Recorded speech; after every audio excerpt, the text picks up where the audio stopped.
I call to order the regular meeting of the Mount Pleasant City Commission, Monday, February 24th, 2025 at 7 p.m. Please rise for the pledge. I pledge allegiance to the flag of the United States of America and to the republic for which it stands, one nation, under God, indivisible, with liberty and justice for all.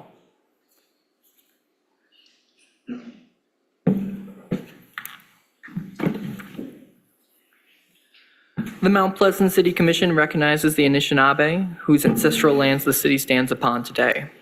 We acknowledge the Saginaw Chippewa Indian Tribe and recognize that the three bands of Ojibwe, Saginaw, Black River, and Swan Creek, have resided on this land for over 200 years.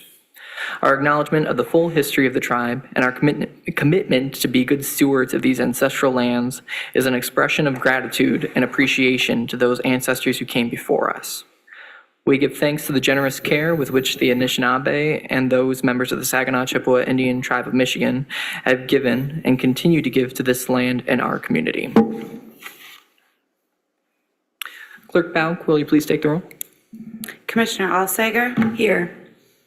Commissioner Bush? Here. Commissioner Perschbacher? Here. Commissioner Rollins? Here. Vice Mayor Ake? Here. Mayor Wingard? Here. We have a quorum. All right. At this time, we are going to receive a presentation from city staff on the City Hall parking lot driveway entrance.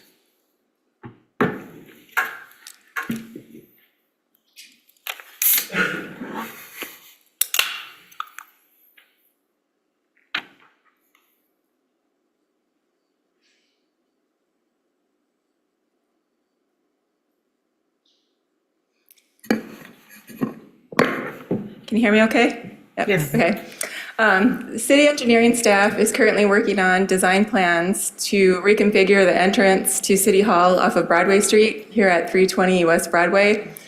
The proposed plan, you can see the before is the removal plan in the red, and then what it would look like after construction is on the right.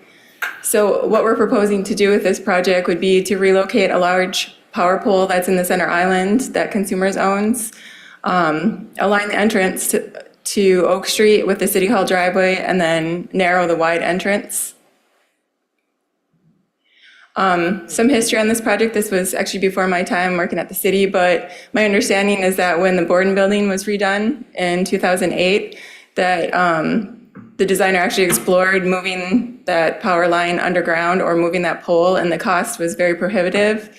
So they designed it with this island to what it is today. Fast forward to present day, and the engineering staff has talked with Consumers Energy, and they have agreed to move that pole up to 25 foot to the east at no cost to the city, which it gives us just enough room to be able to narrow that driveway.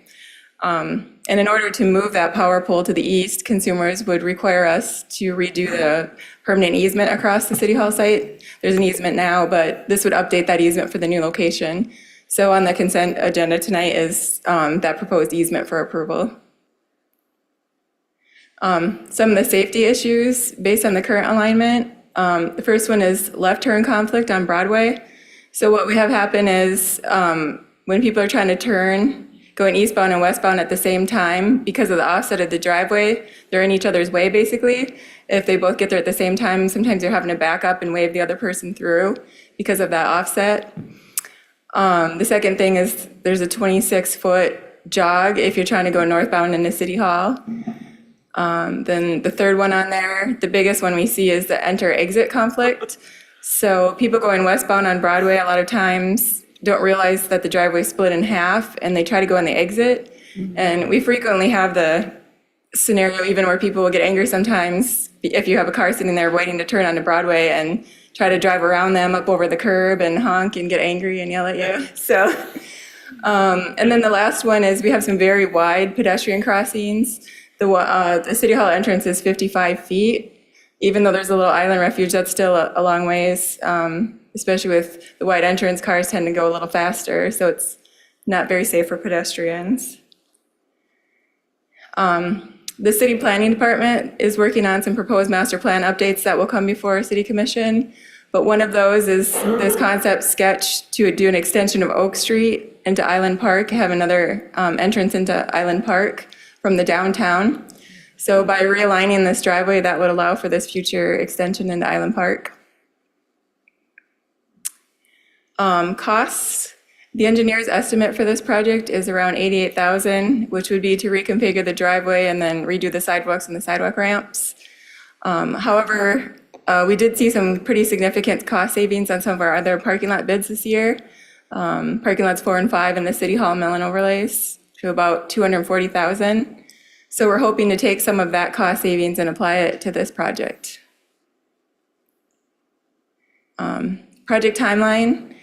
So first, we need to get the consumer's energy easement approved, which would happen at the meeting today, hopefully, to get that process moving with consumers, because it's a long lead time with them usually.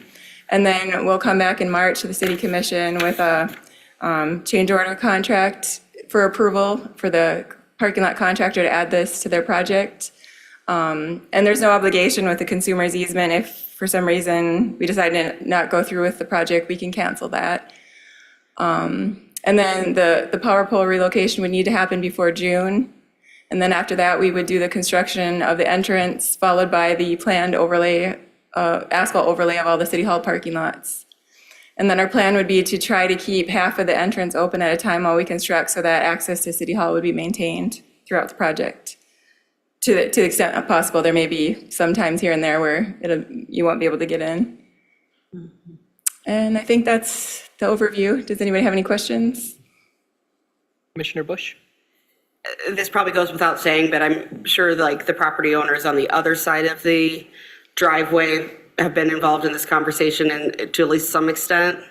We haven't involved them yet. We will with the final design, just to make sure that we did design it so that there are some large radii for the trucks and to be able to make those turns for the deliveries. But we will review with them the final plan before moving forward. One thing I wanted to touch on briefly was the proposal of adjustments to the master plan for design around the downtown area. I know that this was an item of some discussion in years past with that footbridge across to Island Park, with it being a fairly historic bridge. It has a bit of history there to it in the county.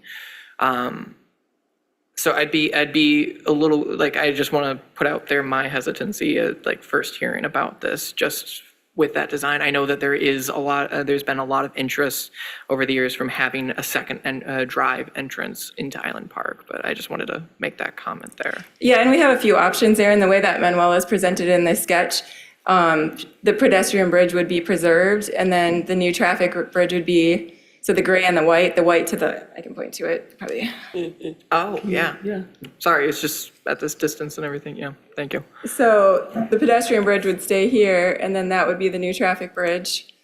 So there would be some options there to maintain it if that were desired. Or we could remove the old one and combine the two and have the pedestrian access be on the bridge. But if that's the desire, we could preserve that ped bridge. Okay. Gotcha. Thank you. Any other questions from the commission? Thank you. Thank you. All right, we will move now to additions and deletions to the agenda. Are there any additions or deletions to the agenda from the commission? Commissioner Alsager. I have one addition to add in the one appointment, in addition to one for the city commission, an appointment to the planning commission. Let's see, consider a recommendation to appoint to the planning commission. Gotcha. Let's see. We could put that, so we don't have to shift everything down. We could put that onto item 17 and then just shift the work session and closed session, or would we prefer to do that just one after the other? Either way is okay. Okay, gotcha. Then let's put that as item number 17 and then shift down the work session and the closed session as far as items go.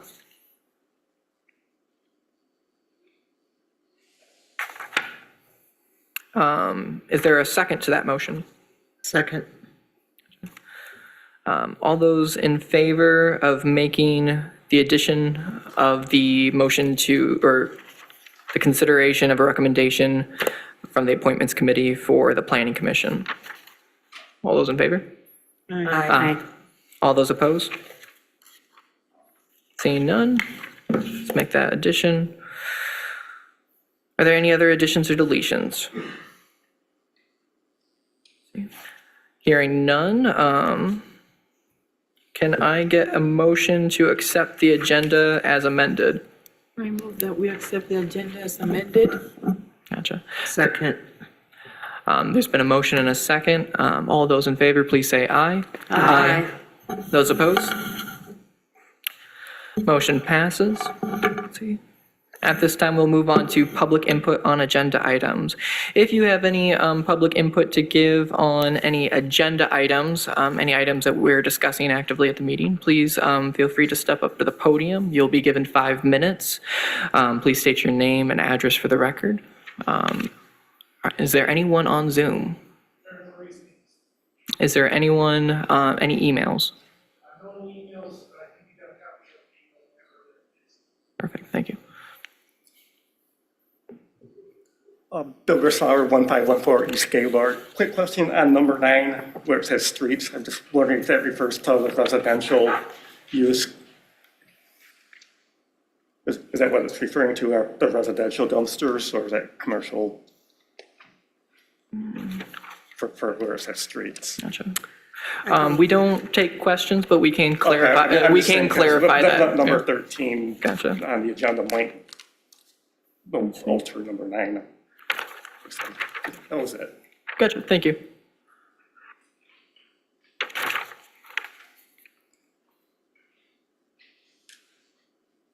Good evening.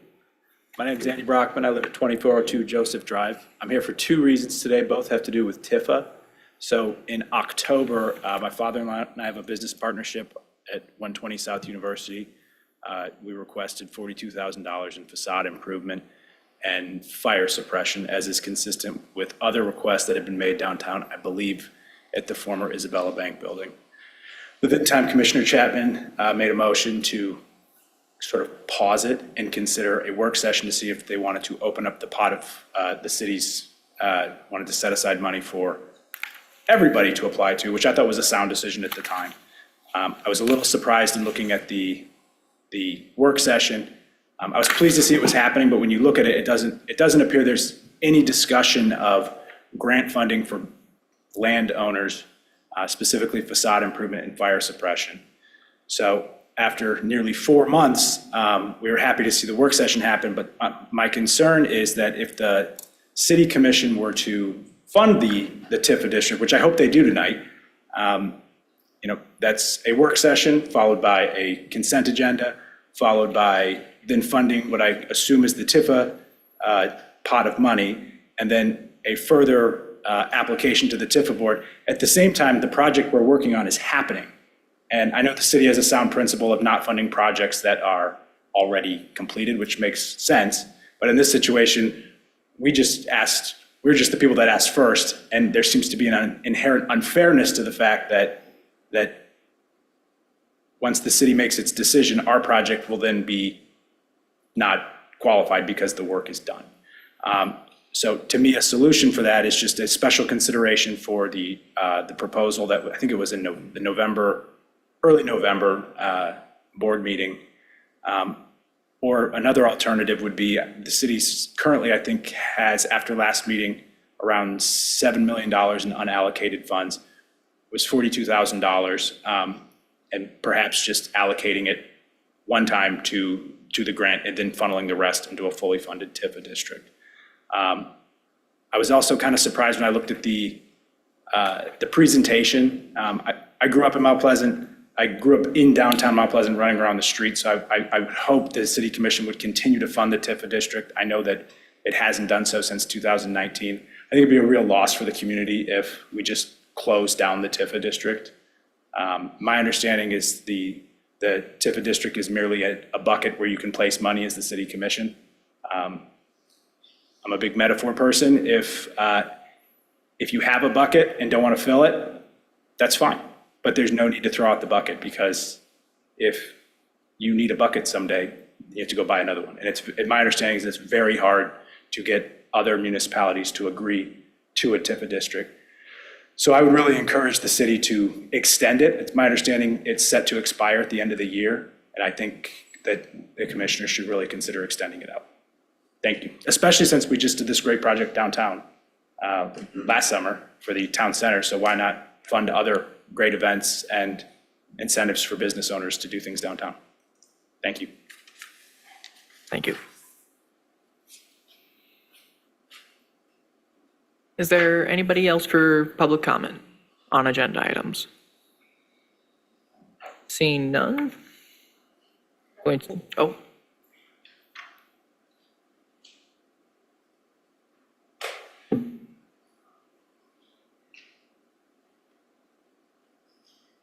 My name is Elizabeth Brockman. I live at 1117 Wendell Way here in Mount Pleasant. I've been a longtime downtown business owner. I own 125 East Broadway, which is the Max and Emily's building.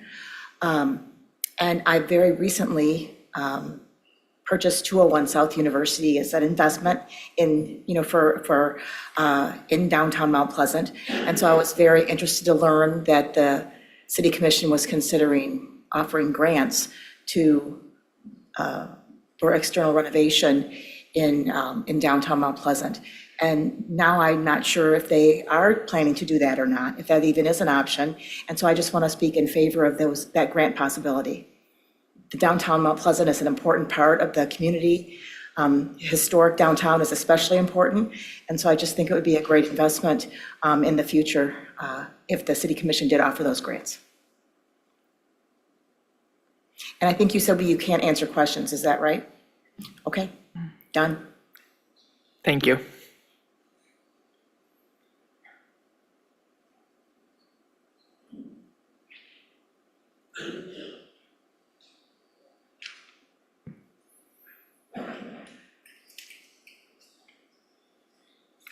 Yes, I'm Sid Smith. I reside in the township, but we own a building at 108 South University.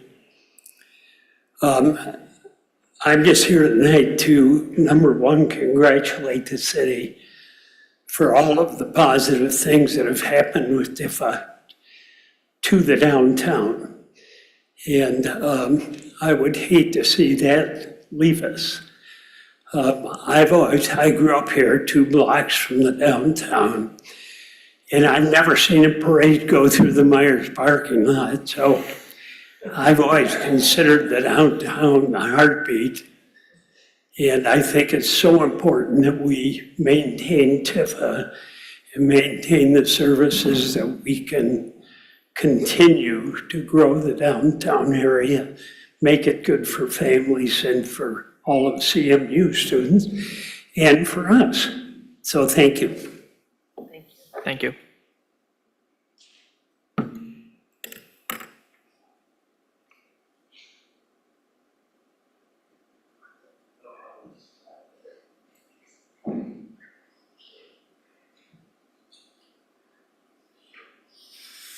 Hello, my name is Frank Engler.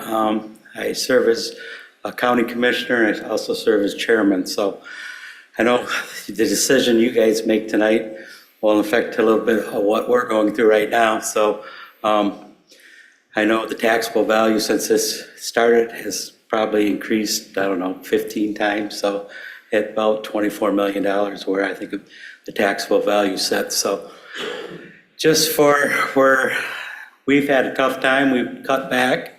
I think we're clawing our way back to fiscal responsibility at the county. So I'm just kind of asking that when you make your decision, understand that it affects the county. It'll affect the IRI, the Parks and Recreation, all of them going into there. So I know the county, the townships, and the city needs to work together to move forward on this, and I'll look forward to the conversation you guys are going to have. Thank you.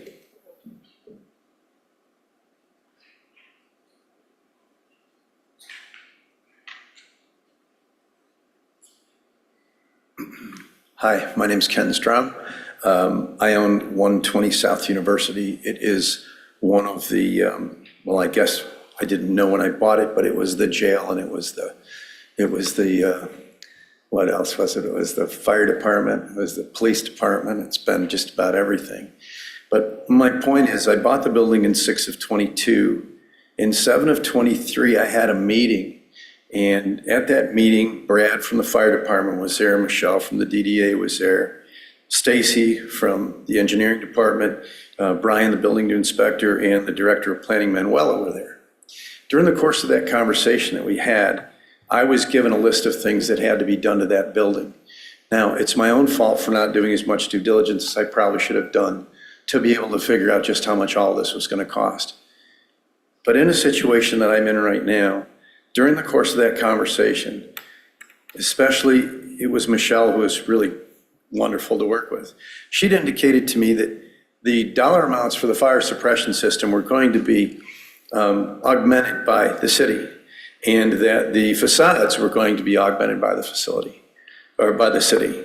So now here we are, and I'm at close to $500,000 of investment into that building to make it better, obviously, than it was.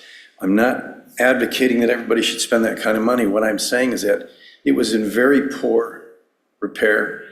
Virtually everything in the building now is becoming brand new, except for the stone on the outside. That's about it. And all I'm trying to say is that I could use the money. Okay, I could really use the money.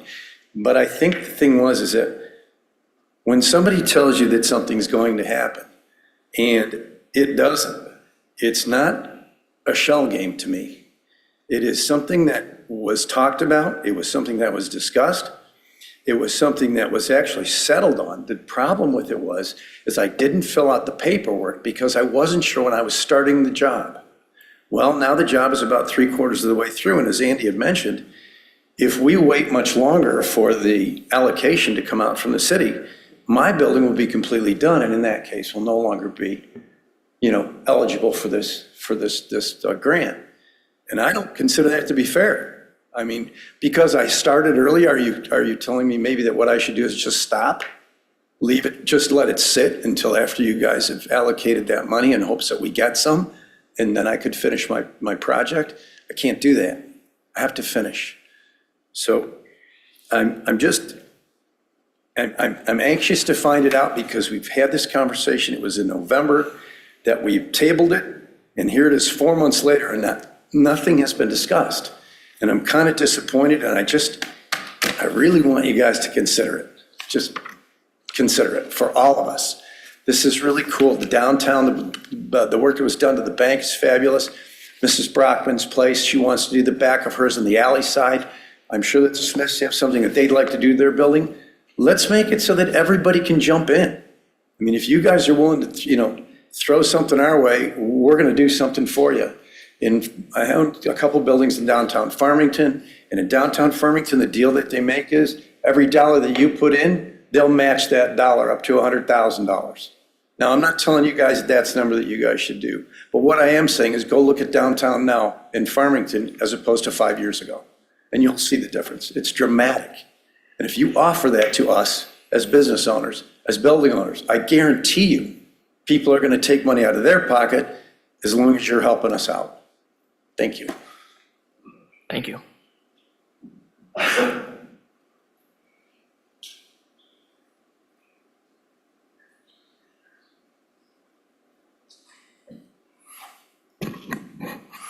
Hello, Commissioners. Steve Sweeney. I'm Board of Commissioner, District 6 for the county. Straight up, while it's true that that TIFA money, what you utilize, pulls out of our millages for Commission on Aging and IRIDE and all of those things. I'm not as concerned about that. The amounts of money are relatively small, and I'm sure you will decide, on the percent that you might need to utilize. But I think what you need to look at is basically You don't want to come out of it saying, we're going to do 100% grab of the money. And the reason I'm going there is because of the situation we have in the county with the voters. The voters have barely passed continuing millages for our county parks and our Commission on Aging. They're very close to 50%. There are no new millages that have passed. And several people have come to our Board of Commissioner meetings and said, the reason I voted no is because part of my money is going to Downtown Development Authority or whatever, because the language has to be there on the millages, right? Whether you utilize 0 or 100%. And so we're not going to change those people who are dead set, but those who are in the middle that know that you're being realistic in your views on what you might need for Tifa, will sway one way or other and hopefully, set us on the right side of the 50% for our standard millages. So what I'm asking here today is when you go in, consider not necessarily whether you're going to continue with the tax authority, but if you're going to utilize money, make sure that you're justifying obviously your money like you normally do, and consider it and not do that, jump to 100% where people are just gonna probably jump on that and say, they're grabbing my money away from the millage where I want to go to Commission on Aging, so I'm not gonna vote for it. And obviously, if they vote down our standard millages, you're not gonna get the TIFA money, and our community will suffer. So, thank you for these more difficult contemplations. Thank you.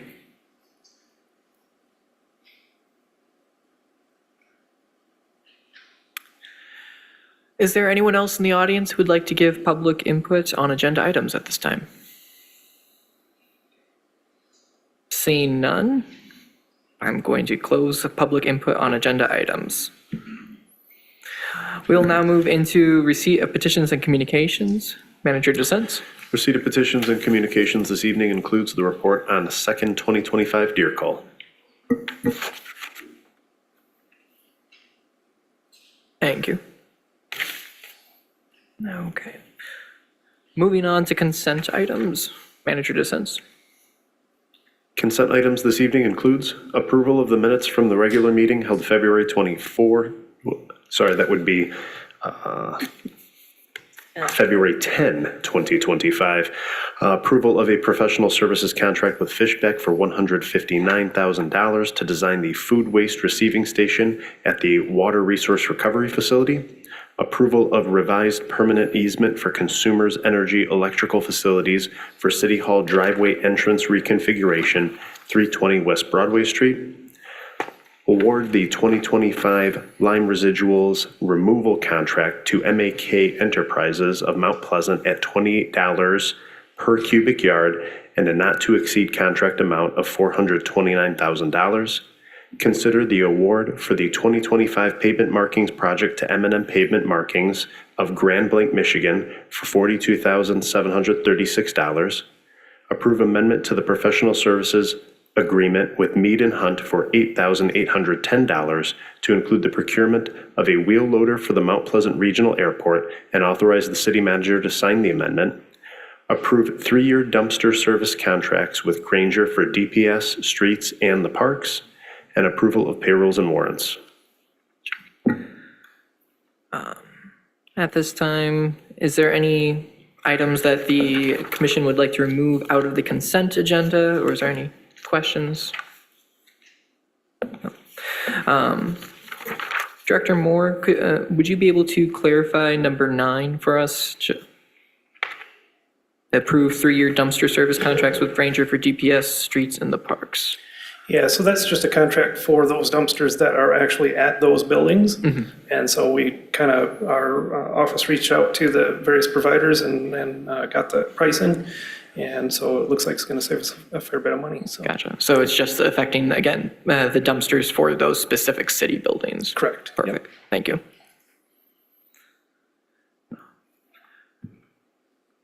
I would entertain a motion to approve the consent items. I move that we approve the consent items as presented. Is there a second? Second. All those in favor, please say aye. Aye. Those opposed? Motion passes. Let's see. At this time, we're moving on to public hearings. There are no public hearings this evening. And so we shall move into new business. First item under new business is going to be considering recommendation from the Appointments Committee for the City Commission vacancy. Opening up this item for discussion, I would like to first, on behalf of the Appointments Committee, myself, Commissioner Alsager, and Commissioner Rollins, would like to thank everyone who put in their applications. We had a total of 10 applicants, and everyone I talked with was supremely surprised to hear we had that amount of engagement. So I'd like to thank, again, everyone who put forward to apply for that position. Coming to our decision, we are looking for we had a number of very good applicants, and so I don't think we really ran into a deficiency of quality at all. There was a number of different items that we discussed. I know Commissioner Alsager had worked on a bit of a rubric to help guide our conversation. Commissioner Alsager, if you wanted to talk about that rubric a bit. Sure. I have it in front of me here. We looked at volunteerism. We looked at good writing, just evidence of good thinking, that they had some decent references, and that maybe they had some public service in their background.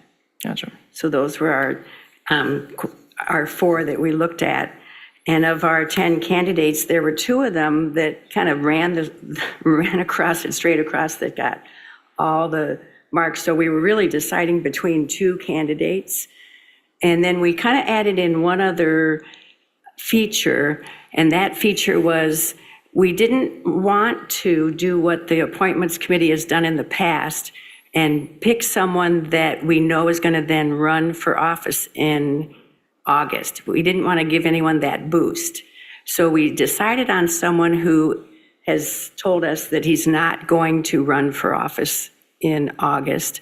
And then the other one, who was just as qualified, she's going to come up later for the Planning Commission. For the Planning Commission. So anyhow, our recommendation is to offer the opening to John Zhang.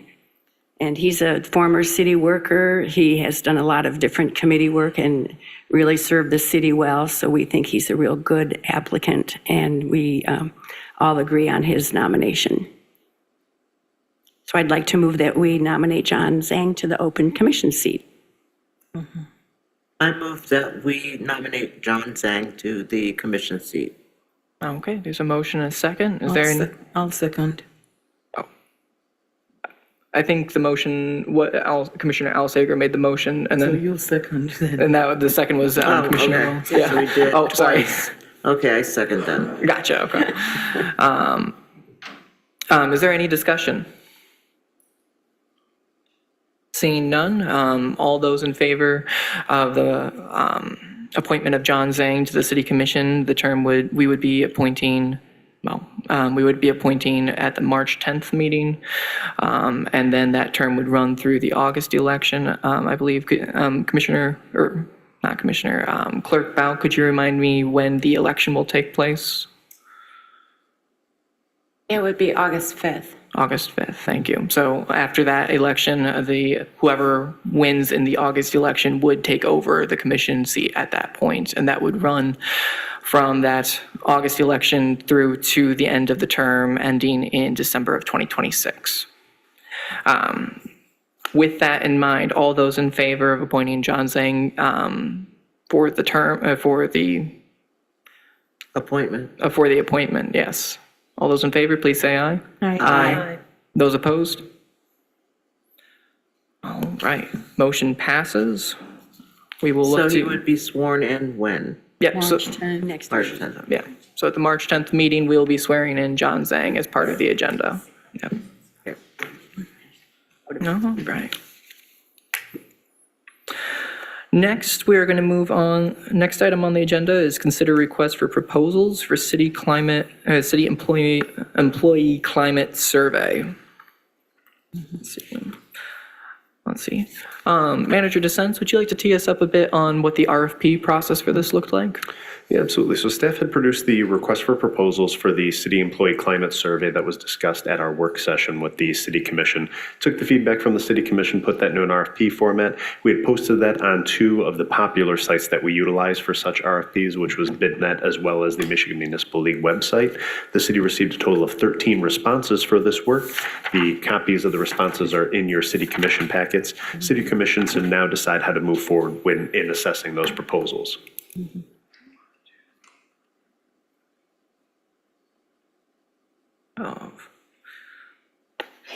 Manager DeSense, do you have the list, just a straight list of the applicants in front of you? It's okay if no. Going through the packet, it's a very comprehensive packet, as I'm sure anyone in the audience reading and my fellow commissioners will recommend. I counted 12 applicants, so that's where.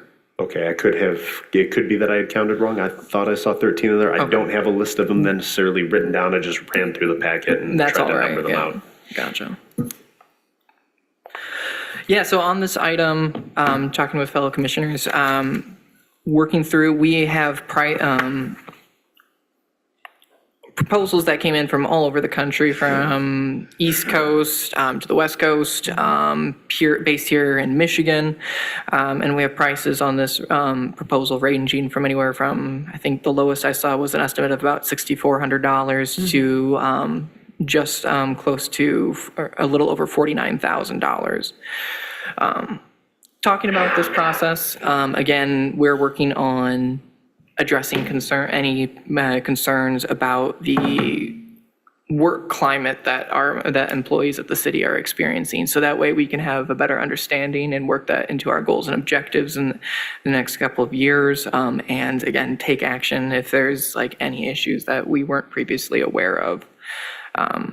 Wanted to hear from commissioners, their thoughts, if there was a different interest on different proposals that stood out, if there's any criteria or preferences on just standards that were set by the different commissioners as you were reviewing. And I believe I saw Commissioner Al Sager, you had your hand raised. I kind of have a top 3 list, and if you want to go from there. Yeah, that's great to guide the discussion. Yeah, Custom Insight, I think, was number 4 on the list. And then there's one called, it's 2 parts Epic, MRA. I think that was number 6 on the list. And then down in number 9 was Probalski. So those were the ones that caught my eye. Commissioner Bush? I will admit that whenever I look at a proposal like this, I do approach it with a couple biases, weighing what I think is like valuable in this, which is, of course, reputation, reputable companies. But then I also think price and location. And it just so happens that the lowest priced one is also the close location one, which is not usually surprising when you're talking about organizations that do this kind of work, because they can drive an hour as opposed to fly from California, and those types of costs add up. So I really feel like Epic would be where we should look to. I think we could save a lot of money.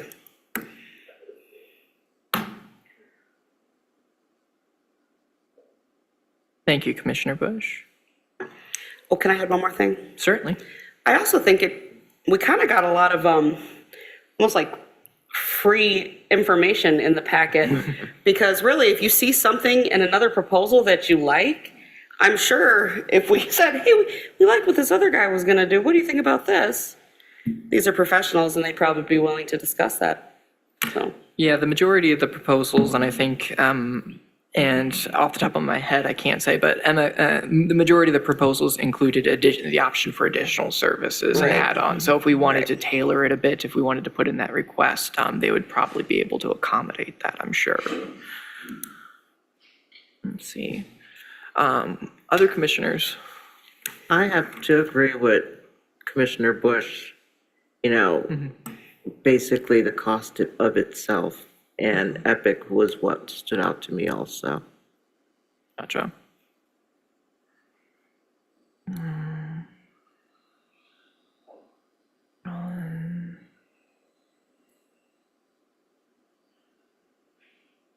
Other input, Commissioner Perschbacher or Commissioner or Vice Mayor Ecke?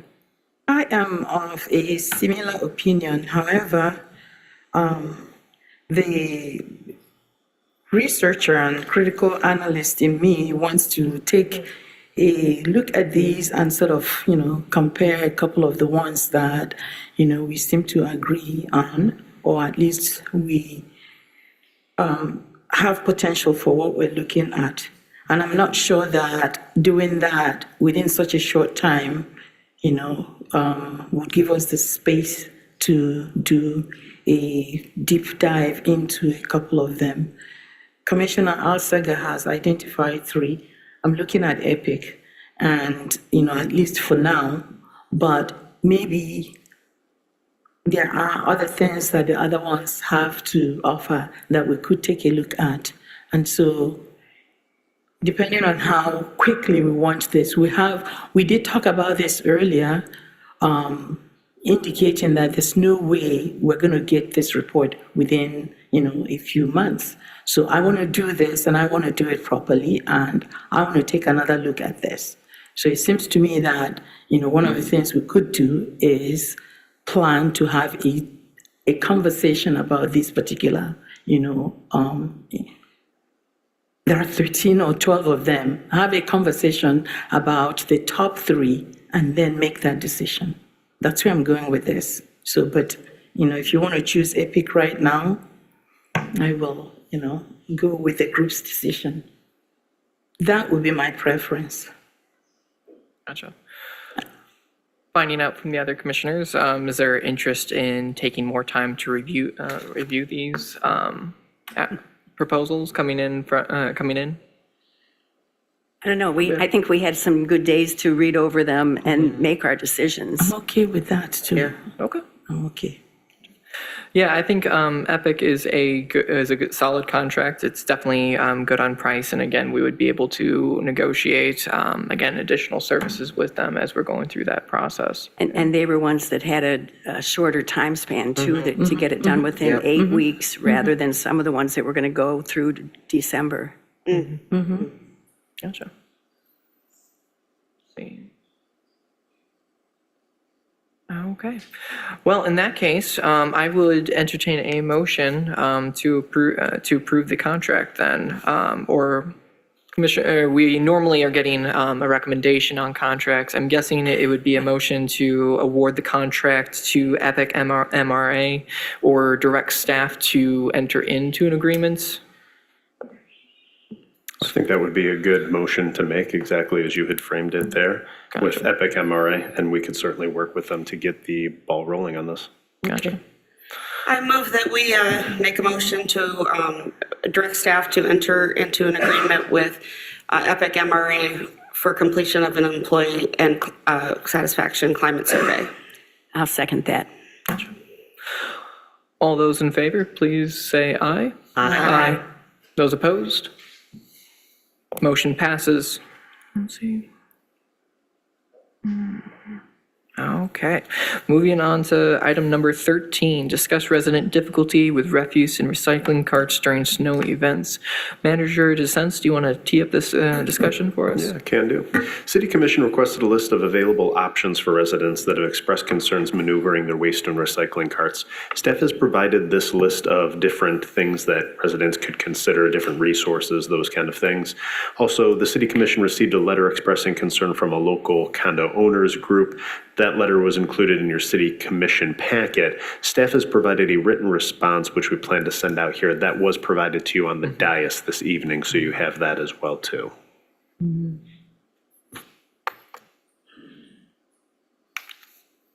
right.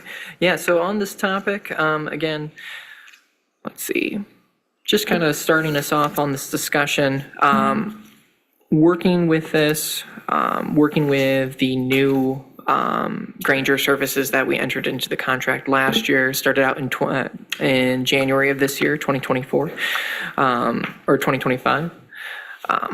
I just want to, talking with the rest of the commission, I know myself, I voted in opposition to the contract, but I am committed to making sure that this contract and this program moves out as smoothly as we can. And so as we're talking about this, I think a lot of it comes down to this is a new service, and it takes time to adjust and to work out any kinks and bugs in the system. So again, this was the decision of the commission, and we're moving forward with this. So as residents are bringing forward complaints to us and bringing forward issues, I just think it's important that we're addressing them. Again, we're entering into this contract for a 5-year term. And so again, the feedback that we're getting, it's just important that we review it. Commissioner Alsager? I happen to live in the condo association right next to this one, and we were a little more proactive. We reached out and already had the bag tag system that was approved by them. So now it seems like that's going to be an option that they can also use. Gotcha. Let's see. And another item, I believe Director Moore, you had provided some you had provided us with an assessment of resources available if residents should have any difficulty working with their trash during the harsh weather. If people reaching out to the city themselves or to Granger themselves, I believe was a part of the discussion. And then the Commission on Aging also has a program that sends out volunteers into the community. And I know something I had discussed with Manager DeSense was the potential of the city partnering with the Commission on Aging to recruit volunteers for that program. I don't know if there's interest in that kind of partnership there from the rest of the commission to, again, help promote volunteerism or anything. I don't see why not. Gotcha. Yep. Gotcha. Let's see, on this item, question is there any action that the commission would like to take on this item currently, either discussing potential work session into the future, additional items for discussion? Yes, Commissioner Perschbacher.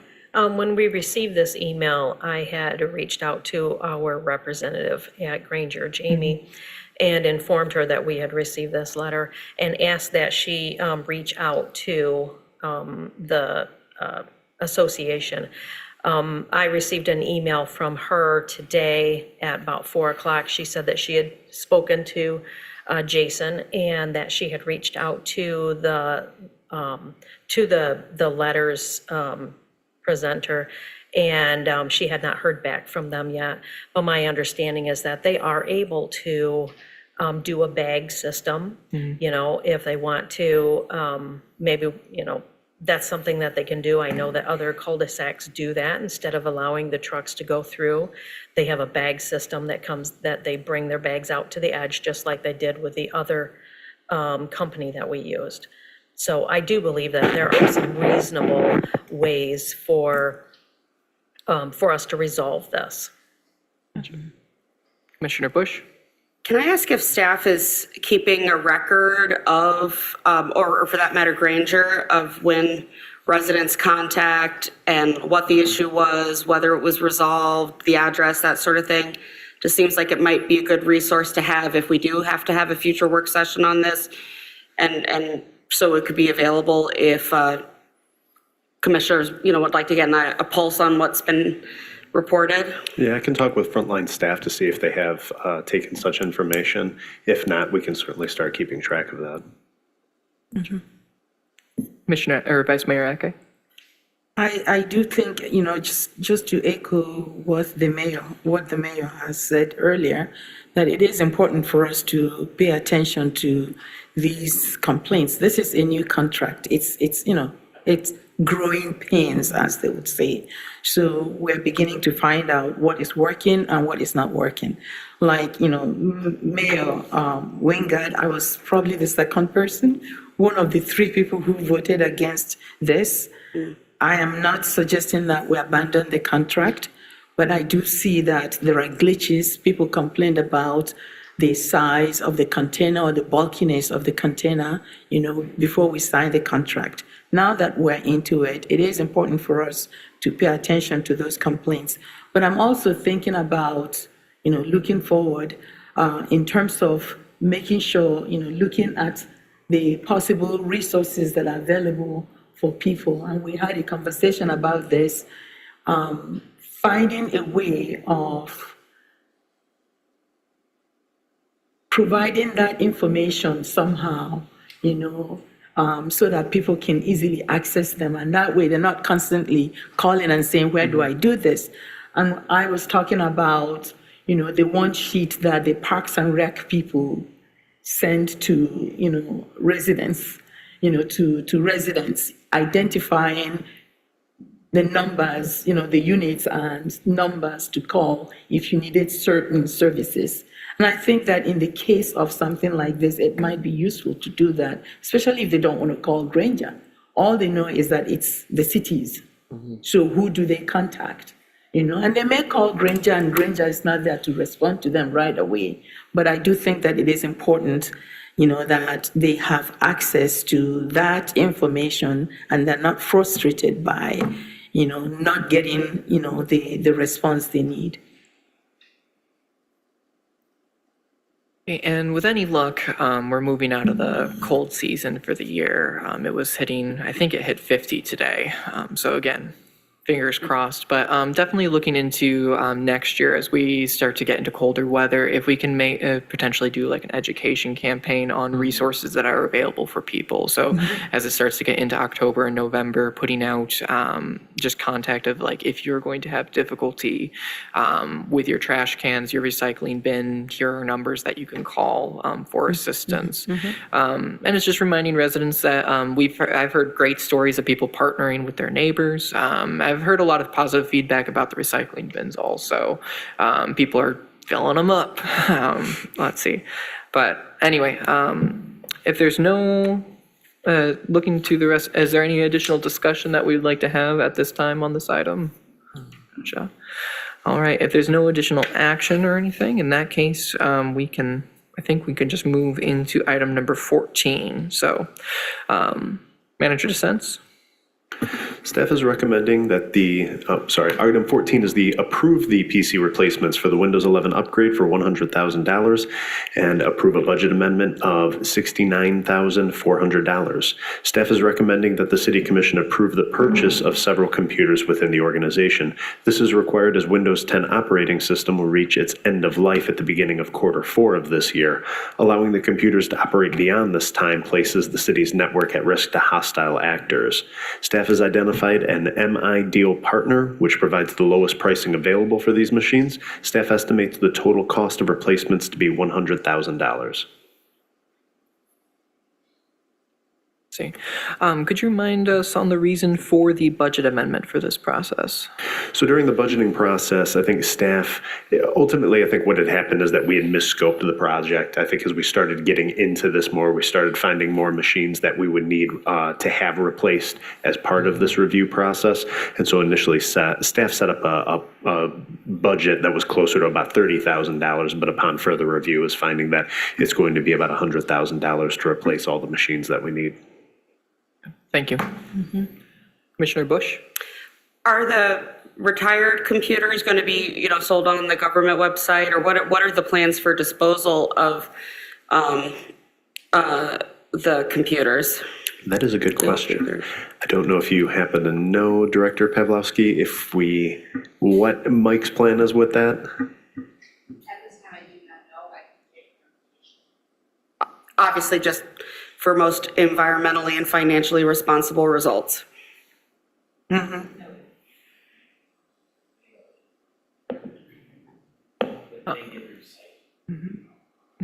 Excuse me?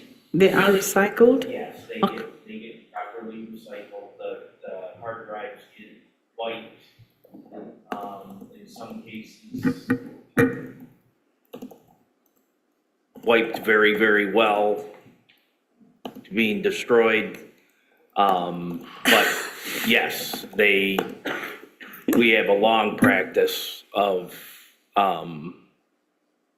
recycling them in a responsible manner. Okay. Thank you, Director Lauria.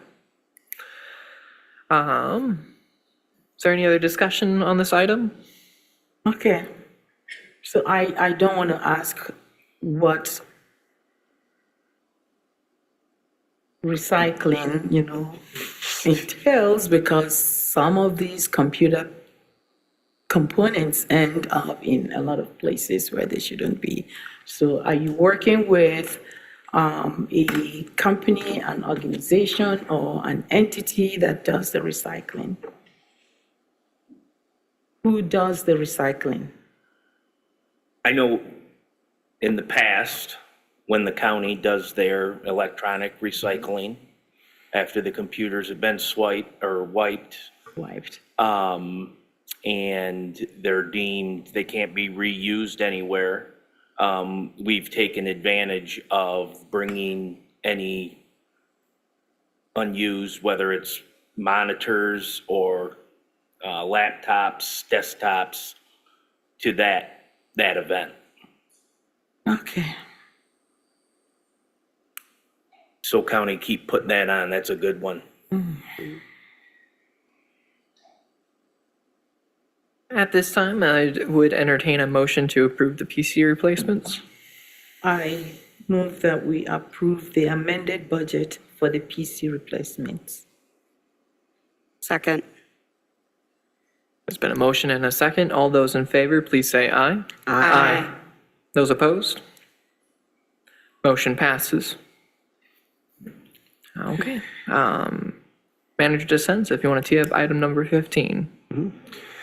Item 15 is award the contract for the 2025 mill and overlay project to Central Asphalt, Inc. for $1,414,545 and approval of a budget amendment of $346,180. Staff is recommending that the City Commission award the contract for the 2025 mill and overlay project to Central Asphalt, Michigan for the amount that I had stated. This work includes removal and replacement of some existing curbs, gutters, and sidewalk ramps for upgrades due to ADA requirements. The project is scheduled for June 2nd to July 18th. A list of the proposed road treatments and a map of these projects is included in your packet. The city was awarded an additional $800,000 in road funding from the state of Michigan, allowing for various streets to be moved up ahead in the capital improvement program schedule. Okay. If I remember, the bid for Central Asphalt did come in well under the others, if I'm not mistaken. I was trying to pull that up in my packet. However, my computer's not cooperating. Let's see. Let's see, item number 15. Yep. Let's see. Refused amended budget.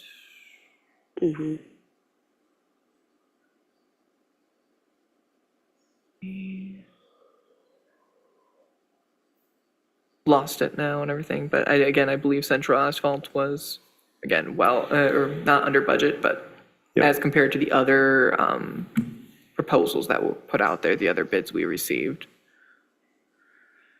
Let's see. Yes, Central Asphalt was the low bidder that we had received. Okay. Yep, I was trying to find some of the other ones. I didn't have them on hand just to demonstrate, but in any case, any further discussion on this item? Seeing none, is there a motion to approve the item? I move that we approve the awarding the contract to Central Asphalt. Is there a second? Second.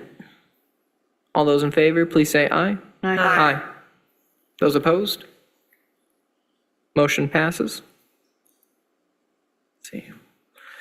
All right, at this time, Mayor, was that a sufficient motion? Do we need to say anything about the budget let's amendment? see. So the contract was awarded, and we would need to approve a budget amendment. Yeah, so that is correct. So is there a motion to amend the budget along with that? Yes, sir.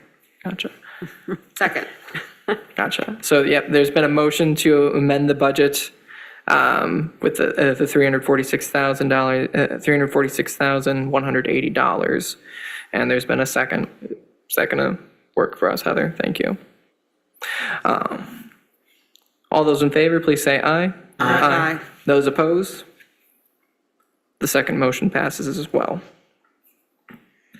All right, at this time, we're going to move on to item number 16, distribute the city manager review packet.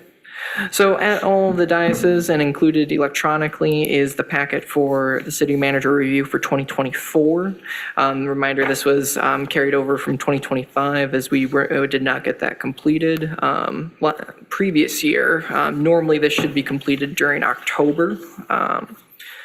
What we have in front of us is, again, as we had discussed, the basic model that had been created by the ICMA and provided by the Michigan Municipal League when I had reached out to them. There's a little bit of tailoring in it just to switch it over to our needs, just to signify the city of Mount Pleasant and the evaluation period, and also working on the timeline.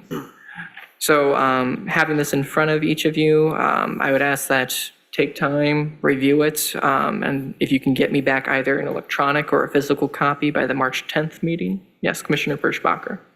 I would like to ask that when you say there's a consensus at a work session, that you make sure that each member of this commission be asked if there's a consensus, because you did not ask. You, and I was not given that chance. I'm not saying that this isn't a bad thing, but I would like you to make sure that you ask everyone for consensus before stating that there's a consensus.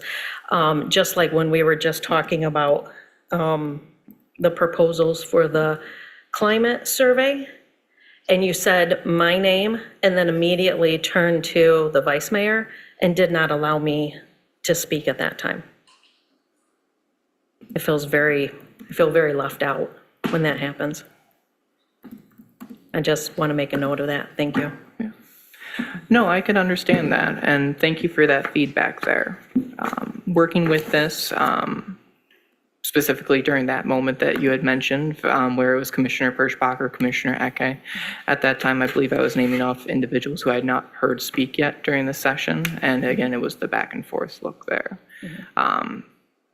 I decided to sit at the center of the table, which again has proved to have issues on a technical, logistical level. So that's something that we can work on in the future there, and to make sure that I can see that there is interest there. So I do apologize that you were feeling left out on that decision. Regarding the consensus, as far if there is the interest to have direct asking of each member, then I'd be more than happy to do that.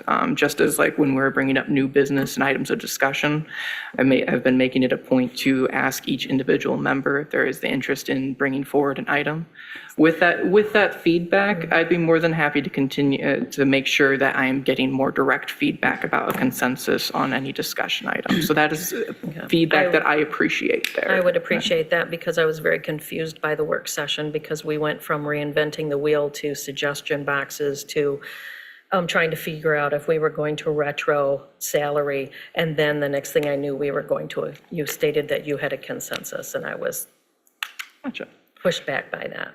Yeah, so talking about that further, what I walked away from during the work session was, again, we had talked about reinventing the wheel, which was an item that you were concerned about why would we go through the process of recreating something when there are adequate resources potentially out there for us to work with, this being one of the possible ones out there. What I walked away from that with was there was discussion on, for the 2024 assessment, which we did not complete. Let's get this completed. Let's use something that is existing, as had been directed, or again, as I took the direction from. Let's get something completed and get that on the books. And then as we move into the 2025 review, we could potentially work on something more detailed, something more tailored to us as a city, and explore that discussion further. So that is something, that is what I took away from that there. Now, as far as working with this, I then would ask, I guess, at this time, is this something that we still feel comfortable working with at this I have time and no moving forward? problem feeling, working with this performance evaluation. What I'm stating is, please do not say consensus unless you know that there is a consensus. Gotcha.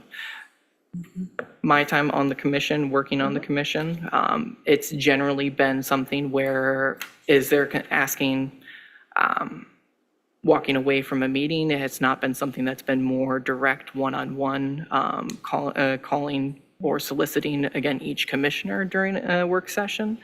But again, I am a new mayor to this position. It's a new experience for myself. So I'd be more than happy, again, to make sure that I'm being more direct and intentional in seeking that consensus versus the, again, what has been voices at the table may be louder than others, and making sure that everyone is brought to the table at that.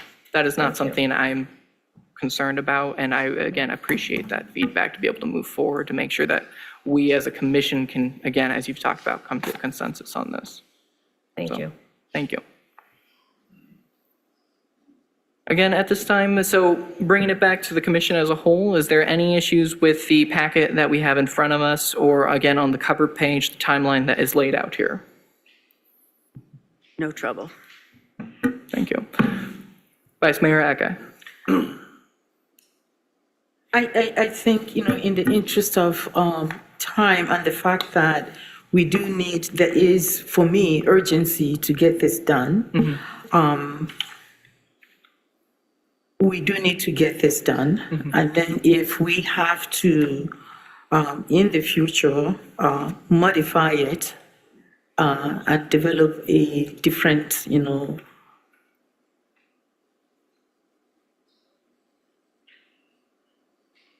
format, we can do that because we do need to get this done.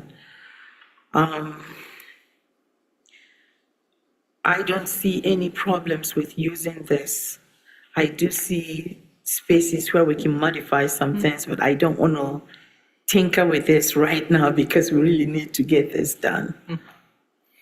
And that's something we also, as you're talking about, we owe that to our staff as well. Yes. Specifically, Yes. our key staff member Yes. deserves to have that feedback Yes. from us so they know Yes. how they can improve and how they can develop and what we appreciate and, again, what needs work. So that's something where, as employers, we need to make sure that we're providing that in a timely fashion. So again, to Manager DeSense, our apologies that this wasn't completed previously. And so we're going to make sure that it's taken care of, again, in a timely fashion. All right, I don't believe I need a motion to accept this. This was per the contract that I reviewed, it was to be distributed by the mayor, and so we had our discussion on this, and it's been distributed to the rest of the commission. So we can move on from that and move on to this was done at the beginning of the meeting, the amended item number 17, which is considering an appointment to the Planning Commission. Let's see, would Commissioner Alisager or Commissioner Rollins like to take this item or tee us up?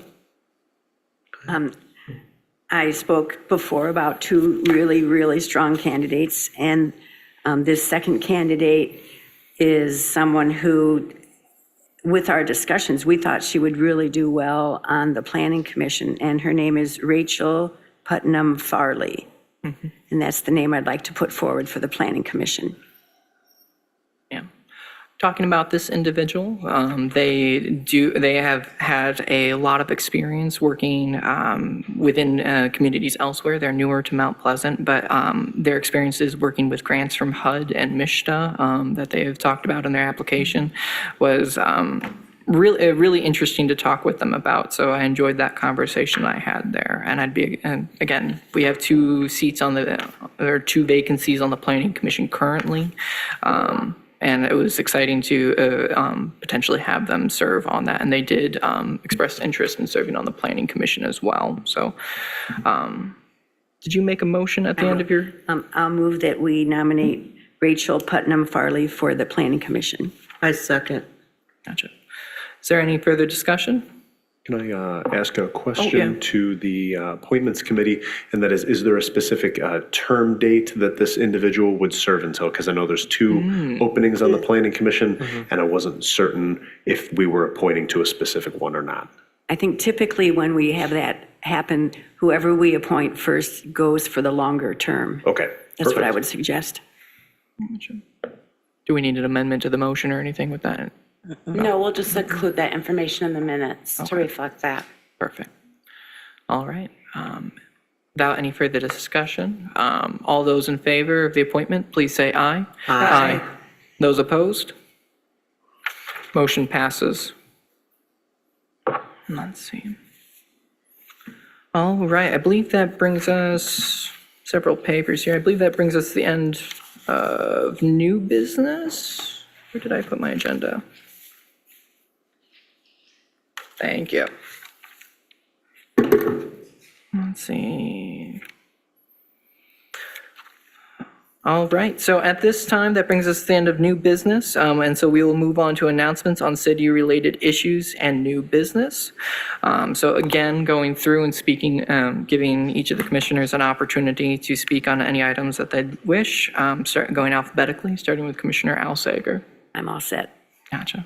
Commissioner Bush? I don't have anything today. Gotcha. Commissioner Eke? Oh, If you... no, I'm good. I'm Go good. on, go on. Go on. No, I'm good. No. Commissioner Eke, or Vice Mayor Eke? It's still Black History Month, although, okay, it is still Black History Month. CMU has events happening, and they are free and open to the public. Gotcha. Let's see. Commissioner Perschbacher? I would like to let everyone know that this weekend I had spent time attending the Elected Officials Academy, the Advanced Summit. It is something that I try to do at least twice a year through MML. One of the things I was going to bring up is when I was talking to other commissioners and council members, there are quite a few that have had changeover at the top where they have elected or appointed, hired a new manager or supervisor, and that with that came some movement of staff within their organization. The two that I spoke to the most were very seasoned, and they'd gone through a couple of managers before, and they said it was something that was par for the course. I was very interested in their, I'm reaching out to them to find out what they had done and how they had managed that as well. Thank you. Great. Commissioner Rollins? I have nothing at this time. Gotcha. Okay, then on to myself. I just wanted to comment that I had the opportunity to attend the Isabella County Council of Governments this past week now, it was. They meet on the third Wednesday of each month. Their next meeting is at Denver Township Hall at 7 p.m. on March 19th. It was a really great meeting. We heard from Jennifer Crawford at the Commission on Aging, and I got to, again, interact with some other elected officials from around from the county. I was really surprised to learn that there hadn't been a whole lot of activity from the city previously with that council. They were a bit shocked and everything to see me there, to be honest. But in any case, it was a really great opportunity to be able to attend that meeting. I know that they expressed interest in potentially having the city host the Council of Governments in the future at some later dates. I thanked them for the opportunity, and I did not want to obligate us with anything without consulting with staff or my fellow commissioners prior. But again, great opportunity, great group of folks over there, and I'm looking forward to hopefully having more engagement with the city into the future with that. Same. If there's no other announcements on city-related issues and new business, at this time we'll move into public comment on agenda and non-agenda items. At this time, if you have any items to bring forward that are either on the agenda or not on the agenda, please come forward. You have 5 minutes. Please state your name and your address for the record. Thank you. My name is Frank Engler. I wear several hats. I'm going to take off my county commissioner hats and put on my conservation district hat. So you guys were talking earlier about the recycling of the electronic. And I do have 2 dates for you. We have them 2 a year, so we actually combine the hazardous waste and the electronic waste. So the dates for the household hazardous waste and the electronic waste is June 14th and September 13th, and they're held at the Isabella County Fairgrounds up to noon. You know, when we first started this with electronic waste, everybody had the big TVs and everything. Now we're getting the flat screen TVs and everything, and I keep thinking, well, you know, it's going to slow down. It's going to slow down, but we seem to fill up the trucks real fast. So if you have a lot of material, you might want to contact the office and find out, split up 2 in there, but we can get rid of them. And also, we're having the tire recycling. We don't take tractor tires, but most of the car tires we do. And those dates will be May 10th and October 4th. And that's also going to be held at the Isabella County Fairgrounds. Starts at 8 until the trucks are full, so sometimes they get full a little bit earlier, but that one seems to be, we always get filled really fast. One more item I got it, our Conservation District is having their annual spring tree sale, so if you're interested, the forms are out, you can go online to Isabella Conservation District on Facebook, isabellaconservation.org.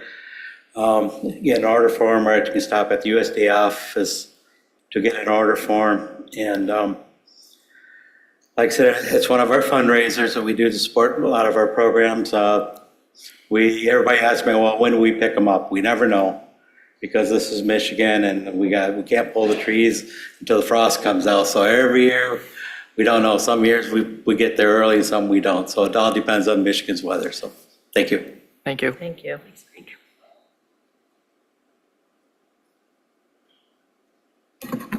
Good evening. I'm Michelle Veit, 1619 East Gaylord. I'm the secretary for Rosewood 6, who submitted the letter. Just a couple point of clarifications and maybe things that weren't brought up that you could hopefully discuss in the future. The bag and tag system was offered up after the deadline and after numerous associations had been calling. We were also proactive and we're talking with presidents from 5, 6, 7, and 11. However, when that was offered, a recycling program was not a part of that. So the city came up with a partial solution to the problem, not a full solution. If anyone wants to recycle in our area, they have to take it over to the MRF if they don't, if they utilize the bag and tag system. We appreciate the 3 people who voted against it. Thank you. Let's see, afterthought. And Granger did call a neighbor of mine to give me a message to then call them because I don't have their service. So they did try to reach out. I think that is everything. Thank you. Thank you.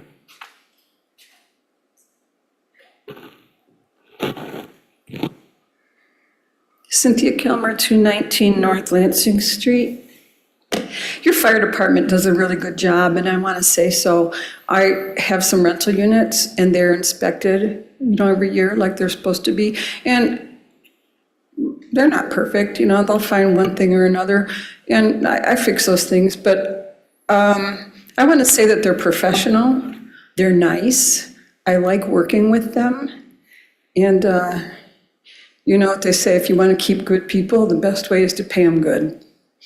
That's all I got to say about that. The police department, not so good. You got your problems there. Okay, so I'm going to pick up with Officer Angela Brown, who started yelling and screaming and had a meltdown in my office after making racial slurs against the tribe. I called and reported it immediately. The person who came was, I can't remember her title, it might have been Sergeant Cuthbertson. One of my staff people videotaped the meltdown at the tail end of the visit. And it was seen by the police department. Officer Cuthbertson was told that this videotape had been downloaded to YouTube, and I didn't do it. I wouldn't know how, frankly, but someone else put it on YouTube, and it stayed on YouTube for 7 years, completely shaming our city's police department. I didn't do that, and I wouldn't have done it, but it was done. And Cuthbertson was sitting in my office, and I was saying how I had always considered myself a friend of the police, and I always wanted to be a friend of the police. I can't stress this enough. And what she said to me, Director Loria, is that the first thing we had to do was for me to get that video off of YouTube. And think about that for a minute. I think the first thing we had to do was to correct this officer and get her off of our force. But instead, the first thing she wanted to do was to hide the evidence.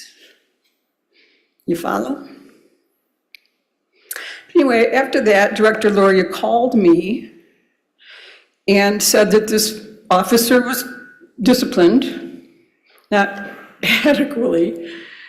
And I said, I'm never going to call the police again. I'd rather take my chances with a young man wanting to kill me than to have that woman ever around me again. And I thought she was more dangerous than the young man that I was calling about, really. And he promised me over the phone that if I ever called the police again, they'd send somebody else, not her. And I thought, okay, that kind of suited me, great. Of course, that didn't happen, but at the time I thought that might happen. But I thought, what about all those other citizens out there? What about all these other run-of-the-mill citizens, who we're going to unleash this person on, unknowingly? People who had never been on the city commission, people who had never been a mayor, people who were not known in the community, people who hadn't done lots of community service or whatever, people that the police officers aren't going to know by name. And okay, so I deserved the honor of not having this woman show up in my office, but we're going to unleash her on the rest of the world. I just didn't think that was right. But he was kind. He was respectful. It was a decent conversation. And I was 70% satisfied that he was responding to my desires. And he gave me his phone number and said, please, if you ever have any trouble in the future, I want you to call me directly and tell me about it. And that really impressed me. And I thought, okay, there's the old Officer Loria I used to know, the guy who's responsive and who I like, and that was great.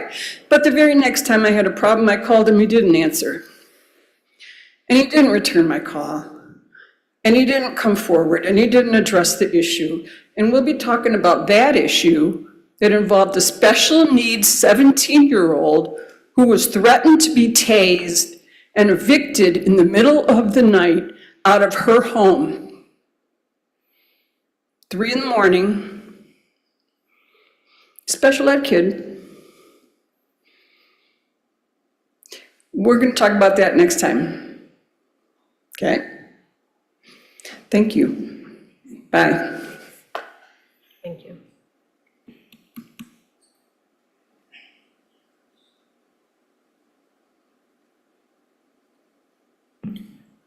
Hello, I'm Joseph Carrion. I live on 109 North Arnold Street, and apologies for my absence, but I'm back. Don't worry about it.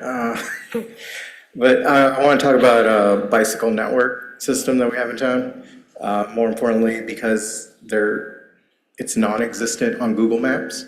And looking into it a little more, it seems like only the city can make those changes. It can't be just random people submitting those changes within Google. So I know the network is there, and for being a college town, we have a ever cycling of students, new residents coming into this town. I think they shouldn't have to deal with the complications that I had to deal with coming in, trying to learn it all when it's already there and should be displayed. I don't think it's safe for the Google Maps to tell any bicyclist to cross Mission anywhere that isn't a stoplight. But it does that because there's no roadway network in Google Maps. So that is very important that gets in there. So, thank you. Thank you.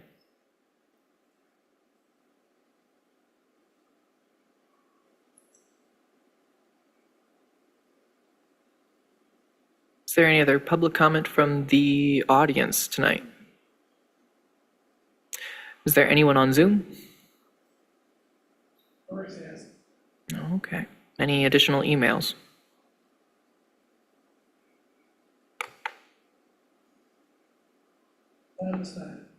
All right. At this time, I'm going to close public comments on agenda and non-agenda items. The time right now is 8:25. I would consider a recess before our work session this evening, if the commission is interested. Yes, please. Would we like a 5 or 10-minute recess? 5. 7.5. 5. We are going to be in recess until 8:35. Yeah, I got my pen. I have to stretch this way.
Okay. We are back in session now at 8:35.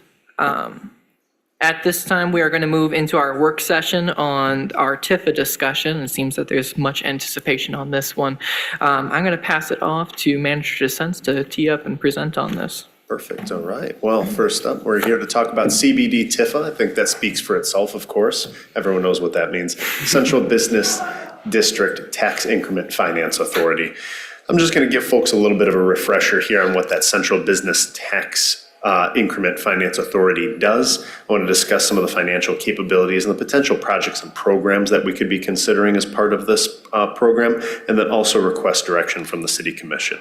So this is similar to what you saw last year when we were reviewing this. What is a TIFA? Well, essentially it's a district that is allowed to capture taxes that would otherwise be captured by other tax capturing agencies. In this case, and just to be very specific here, we're typically talking the city and the county, some of the other counties' programs as well too, as you had heard, both IRIDE as well as Parks and Recreation, because they have dedicated millages. Taxes that would go to those entities would instead stay within the district, and then those taxes could be utilized for a public purpose with the idea of increasing property values within that district. The idea is that when you increase the property values, you would have that sort of program which would give you a better property value at the end of the TIFA's time period than you would if you didn't have any sort of an intervention whatsoever. And so the Central Business District TIFA was created back in 1984. It was amended 5 times for development plan modifications. It currently is set to expire at the end of this year. Now, since 2019, there has been 0 tax capture within this district. The district still currently exists. There's still a board. However, there's no tax capture and there's no real activity taking place, especially now that the city has spent down all of the grant funding for the facade improvement grant programs as well as the fire suppression grant program as well too. The primary focus for the TIFA for a long period of time was on streetscape depth and parking lot reconstruction projects in the past. Initially, they did a lot of capital improvement plan programs, but when they realized that the TIFA would not adequately fund all of that, they started moving towards some other things such as the grant programs that we have. Finances, just to talk high level about this, the current taxable value is about $24.5 million. The city captures just shy of $400,000 in total taxes, and the county capture, I have estimated about $240,000, with the total capture in this district could be $640,000 on an annual basis. I do want to note that the City Commission could consider a partial capture, as has been done in other districts, such as the Mission Street District. Programs and projects that we could consider here. The downtown has a lot of needs, and I think that we all kind of have our vision of downtown, but a lot of things that we talk about internally are up here in the slideshow. Downtown infrastructure needs, we know that the irrigation system of the downtown needs a complete overhaul and a complete replacement. We anticipate this would not be cheap, but if we want to keep vegetation alive in the downtown, it is definitely a necessity. Otherwise, we're going to have to get creative of what our downtown vegetation could potentially be if we don't have proper irrigation. Other things we've looked at too is bringing water to some of the vegetation of the downtown, that this would be less efficient than if we had a proper irrigation system. Electrical upgrades in the downtown, a lot of the electrical infrastructure is aging. The electrical infrastructure that supports our lights and other things in the downtown is aging, and that would need to be updated. Streetscape replacement will eventually have to be done. That's kind of a hodgepodge in the downtown. If you look, there are certain sections that are still very good, very viable, but there's some sections that certainly could be replaced. And then something we've talked about internally is wayfinding. Certainly, I know as a new resident when I came on board here, I wasn't entirely certain which were city parking lots versus private parking lots. And so getting around the downtown as a newcomer can be very challenging. Wayfinding would be one way that we could direct individuals to where parking lots are, notify them of the appropriate rules, sign those appropriately. Also direct people to different areas of the downtown as well. We could talk about other incentives as well too to attract new development. This could help with infill development. This could also help with site selection and preparation. So we could offer incentives to developers who might be interested in taking on smaller lots in the downtown or even carving off pieces of lots to do some sort of a development. Other areas you see where you might have an area of a large parking lot and a developer might take a space in that parking lot to put in a Starbucks or a coffee shop or something like that. So that's the kind of infill development we would be talking about. Site selection and preparation is something that the state of Michigan has started to wade into, and I kind of like what I'm seeing from that program so far. So developers, when they look at a property, they have some due diligence that they have to do. They'll have to do some environmental review. They'll have to look at records. They'll have to get surveying done, those kind of things. The state of Michigan's coming in and doing that with grants. And so that's less funding out of the developer's pocket. And if you think about the developer, after that, they're working on pro formas, trying to do their magic to make sure that the project pencils out. They're then further limited by the amount of money that they have at disposal to put towards the site selection and preparation. So the state of Michigan has recognized this and is starting to give grants to do some of this to try to hasten the development process in certain areas. This is something that we could certainly look at replicating as well, too. Streetscape replacement, we would do this, I think, as sort of a total replacement, and this is something I was talking about in coordination with irrigation, trees, electrical receptacles, light poles, bike racks, trash cans, stamp-colored concrete, so this can get as fancy as we want it to as well, too. This is something that staff had developed internally a number of different years ago and kicked around the idea of what the Broadway streetscape would be between Franklin Street and Lansing Street.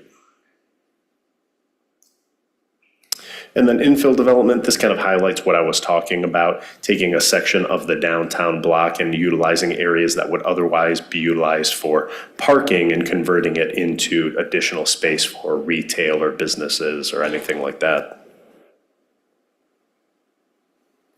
Site selection preparation, as I was talking about, I buried the lead on this one, but regardless, the MEDC is starting to do this as I was talking about. So site analysis, RFP, RFQ development, site design, environmental assessment, marking assistance. These are the kind of things that the state of Michigan is starting to throw some money at to try to prove the viability of sites and try to get developers more interested in certain areas. So again, this is something that we could consider offering. And so I think the question before the City Commission this evening is to capture or not to capture. Tax capture in the district results in a loss to the general fund. However, needed funding would otherwise come from the general fund. So if we're talking about doing all of these things, whether it's incentive programs, whether it's our facade grant program or fire suppression, if we're not going to be capturing from the district and also utilizing other taxing agencies' dollars, this would all come 100% from the general fund. This also applies to Isabella County, as I was talking about. However, I would say that there is little value in maintaining a district in which you are capturing from the city only. So there is the possibility that we could fill this, but then one thing I would just say is, well, then why have the district in that way? Then if we're just going to fund it 100% from the city and not utilize any other external dollars, any county dollars or anything like that, there are reporting requirements that go along with having this sort of a district. We do have to have a board, we have to have regular meetings and those kind of things. Low cost, I get that, but certainly it's just something to think about, that if we're not capturing other dollars, the value really isn't there to continue to keep this board around. And then also, there's something to be said about the need for funding to support the various projects and programs. Certainly, I think we recognize that doing all of the downtown infrastructure, any kind of grant programs, and if we want to throw any other incentive programs out there, will come at a high cost. And so we would have to give that some consideration. Does the city want to go it alone when it comes to those kind of things? So what I'm looking for from the City Commission is direction, the proposed method forward. City Commission to provide consensus to staff on the direction forward. What projects or programs should we consider in a TIFA plan? Because we'd have to put that into our TIFA plan. And then is the City Commission in support of a tax capture? If we're not in support of a tax capture, is there a reason to continue the TIFA? Something else I would just offer for the city commission to consider as we go down this, because I don't have specific costs for projects or those kind of things. One way that we could tackle this issue is if the city commission is interested in more details.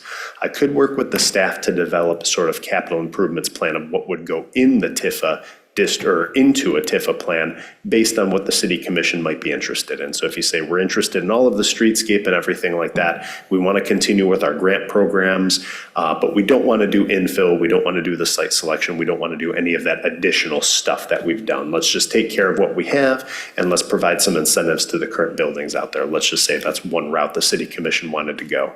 I could work with the staff to come up with a likely cost scenario for that, come back to the city commission. I could speak a little more particularly to what sort of a capture we're looking at. Is that a 50% capture? Is that a 100% capture? How long would we want to capture for?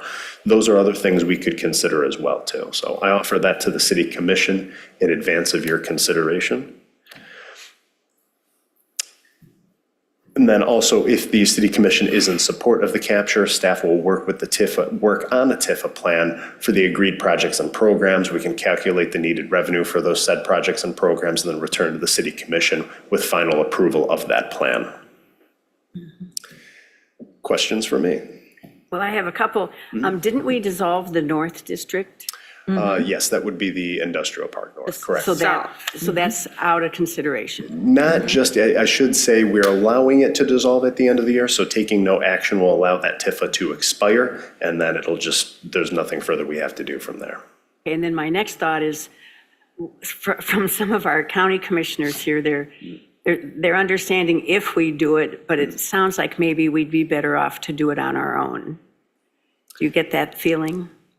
I think the county obviously is concerned with its tax capture. And I think as every organization would wants to maximize their tax capture, and I certainly get that. So from the county's standpoint, I could see where they would take the stance that, you know, they want to capture as much taxes as they can. Similarly, this organization has the same incentive to obviously capture as much as we can for the projects that we want to do as well too. And then my last thought is, from our comments during the meeting tonight, obviously there's some building owners that like that there were some grant possibilities in the past. Maybe something like that could come about again. It could.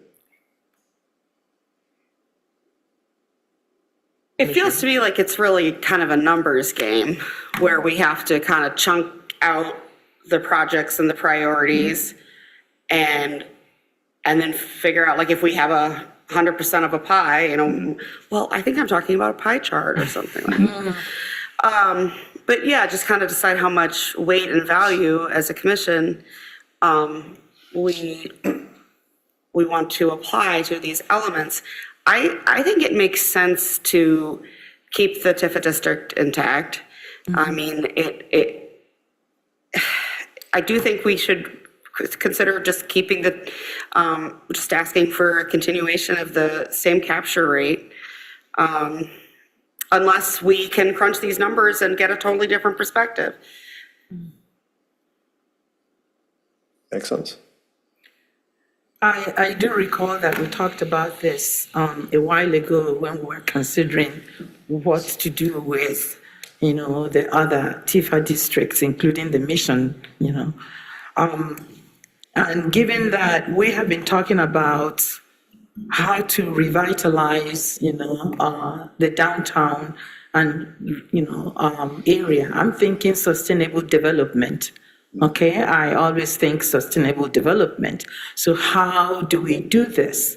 You know, I don't see how we can talk about a downtown, you know, Mount Pleasant downtown that is not viable, you know, that we cannot sustain somehow, that we cannot re-energize or revitalize.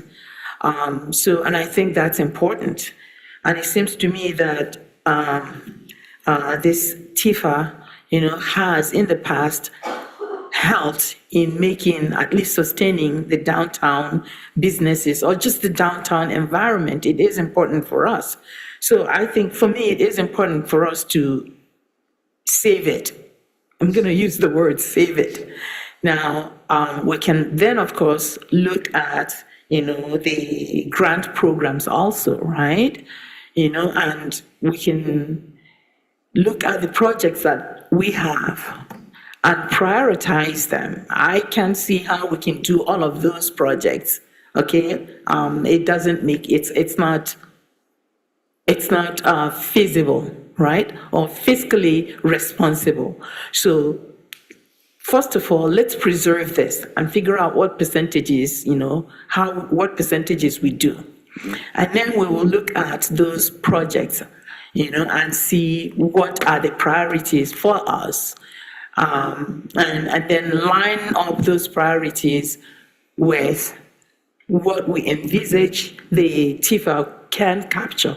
I suppose, in effect, I'm simply saying to you and staff that you and staff have your homework to do in terms of looking at those projects that you have lined up in terms of the priorities and coming up with, what you see is possible if we look at those priorities and, what we need to capture or the percentages, that we need to capture. I want to save it because it seems, given all the conversation that we have had so far here amongst us, but the business people who have come here to say to us, this has been useful, I think it's important for us to do that because my concern is that if you dissolve it, I don't know how we'll get back to that. Perfect. Bush? I'm just looking for some clarity, and I'm not sure if there's a staff member here who might be able to speak directly to this. So my understanding of the grant that was for the facade and fire suppression improvement, there was a certain pot of money and an application period, and or was there an application deadline? How did that work? No, so the money was available for quite some time. I'd have to go back and look, but several years. And it wasn't tapped into very readily. And then all of a sudden, I think, and a lot of it probably in the wake of the International Property Maintenance Code and our execution of that, a lot of people started to tap into it. And so those funds exhausted very rapidly. So where they were available for several years and no one had utilized them, then suddenly everyone jumped in trying to grab the pot of money. And at the end of the day, we processed all the applications that we could until the money ran out, and we had more applications than we did money. Was the funding for that just from the city?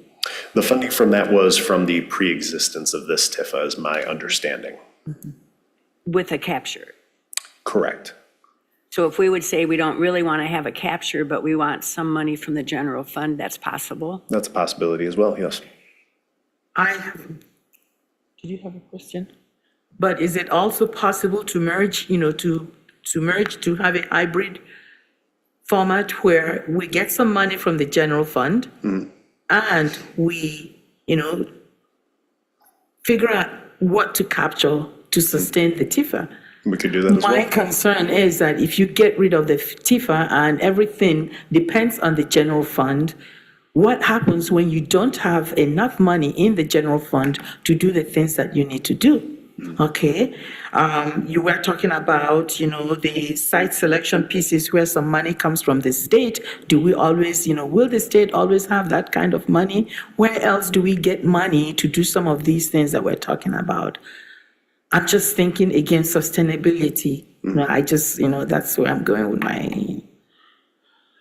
Manager, to a sense, can you remind me how often we can adjust the capture rate? So if we renew the TIFA district this year, it will be in existence for, was it another 5 years, was it, before it would expire? We would set its date, and I think I'd have to go back and double check. It's been a while since I've looked at the act.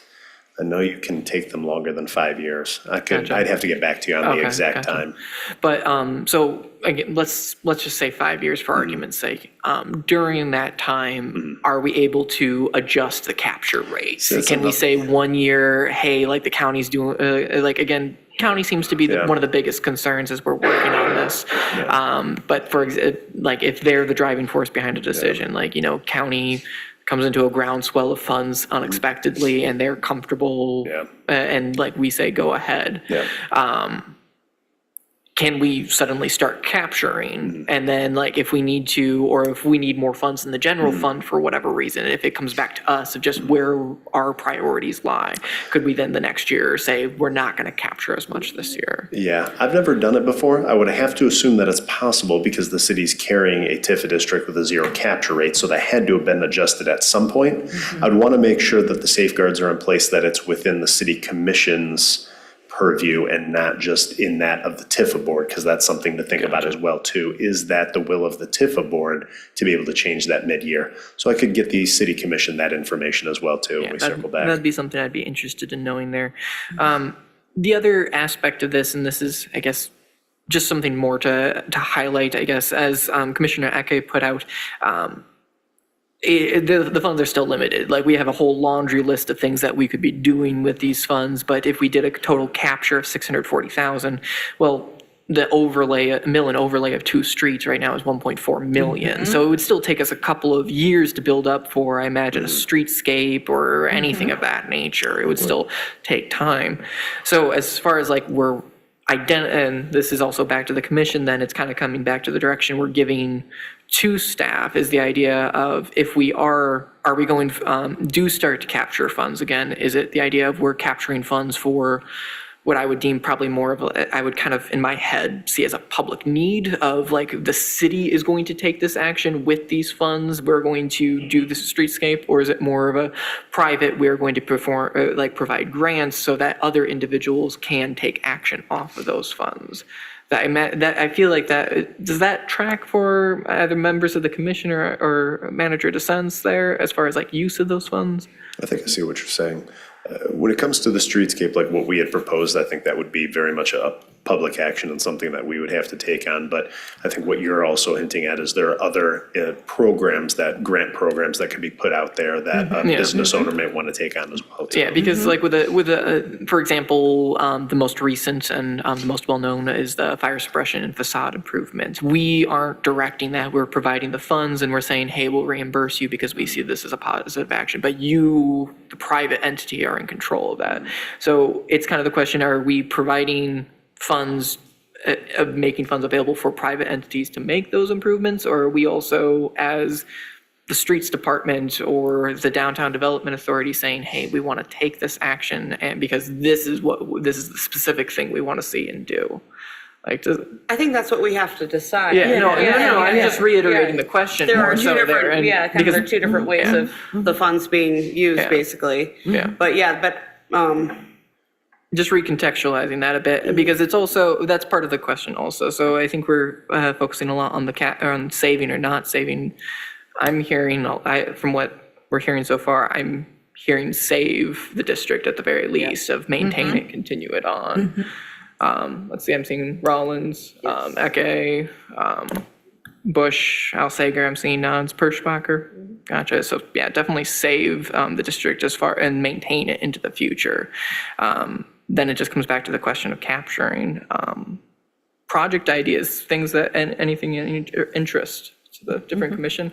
I was curious to see irrigation. Are areas downtown not currently irrigated? Can you talk about that one a bit? Like, that might be a bit Director too Biscorner, I apologize. is a little closer to the situation than I am. Yeah. I apologize if this is a bit too specific for what we're trying to do in the work session, but it just kind of caught me off guard of like, oh, I thought everything was irrigated. Good evening. Good evening. So when it comes to irrigation and electrical throughout the downtown along the streetscapes, over the years, we've done improvements, and the age of those two systems have just deteriorated. Oh, okay. And so there's some sections that still work, but as a whole, the system does not work. So a lot of the areas that you see without trees or the plants are dying, we just don't have water going to those areas. You'll see various places where the electrical boxes are just destroyed, but there's no point in replacing some of them because there's no electrical coming to them. So, that's part of that streetscape discussion is if we do go this route, then that would be a big piece of it to be able to bring back some of those trees. So you're also limited on growth and Okay. new trees and stuff too, so. Well, thank you for indulging my curiosity. I think, again, my sense is that's a bit too specific for the broader conversation, but again, I appreciate it. It's definitely a piece. I have some. Yeah. So what I'm thinking right now is, first of all, I appreciate the presentation because it gives us a sense of the scope of what, is involved. But what I'm thinking of right now is that, first of all, we do need to at least, it seems to me that we all agree, I hope this is safe, that we need to preserve Tifa, right? So, given what we have, then I suppose the next thing, which seems to me to be what you're trying to find out, is for the commission to then decide what projects we want to, pursue and how we go about capturing, the tax itself. I'm thinking what percentages, I don't know what the percentage has been in the past between the city and the county. What did it look like? I don't remember. I know that there was a presentation a while ago, and I don't know. I just don't recall that. Yeah, I don't have the information on that on hand just yet. And again, just coming back to, I think if there is interest in continuing the TIFA, what probably makes sense is for the city commission to say, either, yep, we're interested in everything you presented, bring us back kind of a cost for each of these, and then maybe we can trim from there if we need to, or if we can afford it all, we'd be happy to do it. Or if there's anything on that list to say, we're not at all interested in this, we don't need to talk about this, let me know. I can come back with that pricing, and then from there, I can say, based on this, if you're gonna do all of these things, and we did a TIFA plan of this length, this is the percentage that we would need to capture. I would go that way. Numbers game. Yeah. This is reminding me of past budgets that we've looked at where we have a 5-year plan, where maybe we think that we'll put aside some money for 4 years, and on the 5th year, we can buy, we can pay for something. Yep, yeah. So we wouldn't have to capture as much or put aside as much each year. Yep, we can certainly look at Maybe that. May I ask? Yeah. I'm going to assume that whatever you bring forward will cost each of these projects, right? Correct. Okay. That would be my preference, because right now we're working with details without the specific pieces, and I can't make any decision, at least informed decision, other than just save it. Yep. Okay? Commissioner Bush, did you have something? Just for clarification, so the irrigation project, that sounds actually, this is the first time I've become aware of this, and it sounds like that could be a big priority. I've been curious about those spots downtown myself. So is one of the reasons why that's been put off is the cost, and then also the possibility that some other projects are going to be tied into it? Sorry. I don't know if you have a good answer for that, Director Biscorner. The irrigation project having been, kind of pushed off to the point that we're at now, is that part of a greater conversation? I think for the most part, it was just because of the cost. Cost, okay. And we were looking at potential sidewalk replacements and different things that have been coming down the pipe. And so essentially, we're waiting for the right time to kill multiple birds with one stone so that we're not, because essentially to get the electrical and the irrigation, it's boring. So we have to go under the sidewalks and, and so, ultimately it's just, we're waiting for the right time to be able to propose that. And it's a significant dollar amount that we wouldn't be able to budget for, outside of a bigger. What is that significant amount, or approximately? I wouldn't even want to venture. Okay, you haven't got that far yet? No. Okay. Yeah, and like I said, because it's tied to so many different things as well. Right. Wow, So, okay. if you're just pulling out piece by piece, it's gonna be way more expensive to do individually. Could you stay there for just 1 second, please? So my question actually has to do with the electrical section. So, and since we've been talking about going green so is there any consideration when we're going to address the updating of the electrical infrastructure, going, using solar-powered resource as opposed to, what are you thinking? Unfortunately, I don't believe solar power would be a good option for that particular project. Like if we were talking about something individually, because of the demand is not constant, it would be like, for instance, when we put the Christmas lights up, that's the only time we're using those electrical boxes for Okay. 6 months, Oh, and okay, so okay. we won't use them again until, for instance, like the Beer Fest, when they want some vendors to be able to plug in or something like that. Okay. So it's just not a consistent run, so you wouldn't, it would be difficult to do it that way. Okay, that makes sense. Thank you.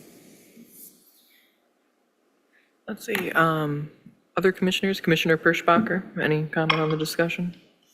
Commissioner Rollins, any? Good, gotcha. So again, kind of the consensus I'm hearing is intention to keep the Tifa district at the very least, maintaining it past this year. And then along with that, then asking staff for potential plans, budget items of what would it look like if we did decide to capture and move forward with that. Is there general consensus on that? Yes. Okay. The only other item I know during work session, and this is a bit more for the commission, I feel, or not during work session, during public comment, there was discussion on the grant application we had received recently. Thoughts from the commission on on revisiting that item? I feel like, again, with the new year, with some of the changes that took place, that was, I know former Mayor Chapman had made the motion on that to revisit that conversation as far as like doing additional grant funding for that. Is that something that is interest in revisiting? I think that always the city should be working to support the businesses that are downtown with grants, because when they do well, the city does well. But I would like to say that this is tied in with Tifa, because a lot of that grant funding was from the Tifa and from the things that had happened there. Okay. So it's kind of all together. Okay. And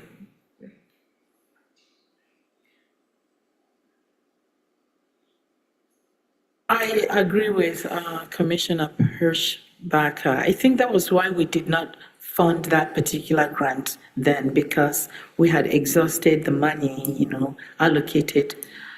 I'm wondering whether, depending on when we make the decision about this, I have to think about this again. I'm wondering whether we,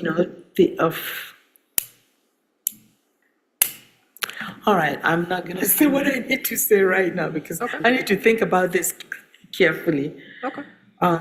Because I'm thinking about the possibility of a special pocket of money. Do we have something like that? Funds that we need to use up, that are very, that funds that are time bound or time sensitive. And you would know that, because I can't remember much. I do know that we moved some funds from somewhere, set aside for something, but I don't know whether we've used those funds and how time sensitive those funds are. Yeah, we don't have any funds that are currently time sensitive. That was the purpose of the moving them and treating them last year in the way that we did. So there's nothing time sensitive or set the aside at this ARPA point. dollars is what we're doing? Correct. Yeah, thank you. Okay. Yeah, so because that's the only place I can think of going right now. Okay, thank you. Yeah, without any further discussion on this, we can go ahead and, is there a motion, do we need a motion to close the work session, or can we just move in? Is there a desire for a recess before we move into, look to move to a closed session? Gotcha. Motion before the recess, gotcha. Let's see. Can I have a motion to move into closed session? I move that we move into closed session. You have to read In it the out. full language? Oh, okay, I move that we move into closed session pursuant to subsection 8C of the Open Meetings Act for strategy and negotiation sessions connected with the negotiation of a collective bargaining agreement. Is there a second? I'll second that. All right, I believe we need a roll call vote. Commissioner Rollins? Yes. Commissioner Alsager? Yes. Commissioner Bush? Yes. Commissioner Perschbacher? Yes. Vice Mayor Ake? Yes. Mayor Wingard? Yes. Motion carries. Take a 5-minute recess to clear the chambers, and we'll resume at 9:14.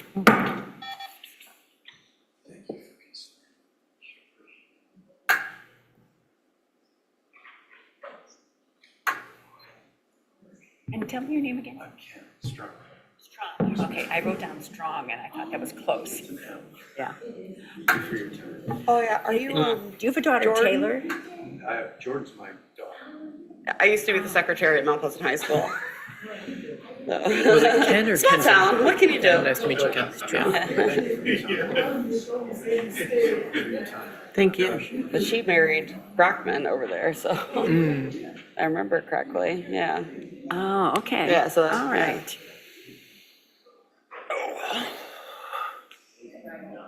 Yeah, she's married to Andy there. Oh, yeah, of course, because, yeah, he said father-in-law. Yeah. Mm-hmm.